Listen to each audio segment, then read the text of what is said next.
बेशिस्त रिक्षा चालकांविरोधात पोलिसांची धडक कारवाई सुरू असून बुधवारी दुपारी नाशिक रोड येथील डॉक्टर बाबासाहेब आंबेडकर पुतळा तसंच बिटको पॉईंट या ठिकाणी संयुक्त कारवाई करीत 10 रिक्षा चालकांवर कारवाई करण्यात आली।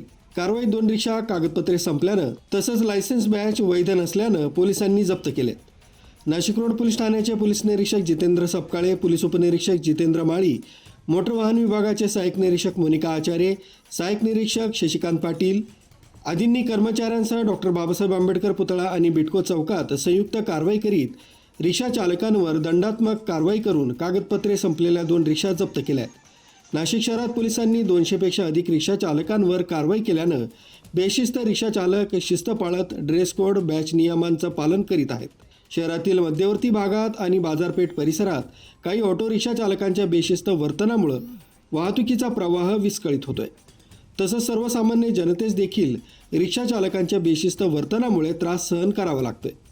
या पार्श्वभूमीवर शहर पोलीस आयुक्तालयातर्फे ऑटो रिक्षा शिस्त मोहीम हाती घेण्यात आली। रिक्षा चालकांनी नियमांचं पालन करावं असं आवाहन करण्यात आलं। या मोहिमेअंतर्गत रिक्षा चालकांनी त्यांचं नाव, पत्ता, धारकाचं नाव, परवाना क्रमांक, बॅच, चालकाचा लायसन्स क्रमांक रिक्षाच्या आतील दर्शनी बाजूस प्रवाशांना दिसेल अशा ठिकाणी रिक्षात लावणे, सर्व ऑटो रिक्षा चालकांनी निर्धारित युनिफॉर्म परिधान करणं, सदर युनिफॉर्मवर RTOद्वारे दिलेले बॅच स्पष्टपणे परिधान लावणे गरजेचे आहे।